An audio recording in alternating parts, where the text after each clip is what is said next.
The NCAA men's basketball Final Four just wrapped up in Phoenix, and the women's Final Four in Cleveland enjoyed record viewership, testament to the growing fan base in big-time college athletics. But the college basketball season also brought controversy as fans took their excitement to a new, potentially dangerous level. Cavan Malayter takes a look at court storming and how to stay safe when people rush the floor. On television and social media, this may look like fans simply having fun. But all it takes is for one wrong step to call for a reassessment of the fun. I've seen it quite a few times. I've seen it, and I cringe every time I see it. This season, court storming safety has been a highly debated topic, especially at the collegiate level, where this season's superstars like Iowa's Caitlin Clark and Kyle Filipowski from Duke were both hit in an opposing court storming. And the party is on in Winston-Salem. Court stormings have caught the eyes of athletes across the country.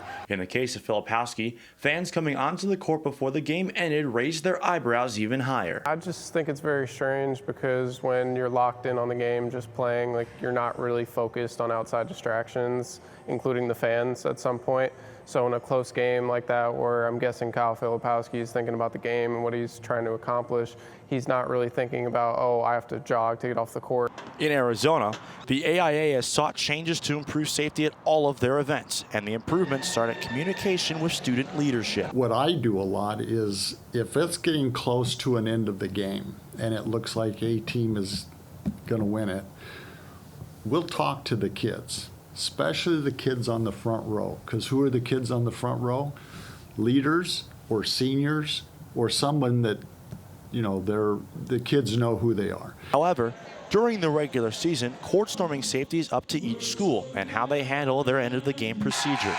Knowing this, schools use the resources at their disposal to try to head off potential court stormings, doing whatever they can to keep their student athletes safe. Our number one attempt is always to attempt to try to not have the kids storm the court or storm the field. So that's where our partnership with Chandler Police, them working events, the police officers, our security team. Palmer and his staff at Hamilton High School have seen many big wins and some court stormings during his 6-year tenure as the school's athletic director. But as much as Palmer's team can be prepared to prevent students from coming onto the floor, what they can't prepare for is the psychological side to watching a tense game in the eyes of the student section. I mean, you can feel your hands are sweaty, you can't sit still, and that physiological arousal is something that sort of gets us ready for some sort of action. I mean, it's not a fight or flight from the standpoint of there's a bear there and you need to be able to run away or fight that bear to survive, right? But when we are physiologically aroused, we are primed and ready to act. College and high school basketball teams won't see a home court advantage until this fall, giving the NCAA and high school athletic associations everywhere time to consider what's next for court stormings. In Phoenix, Cavan Malayter, Cronkite News. As basketball continues to gain viewership on the men's and women's side, you can expect player safety at all levels to be a focal point for schools across the country.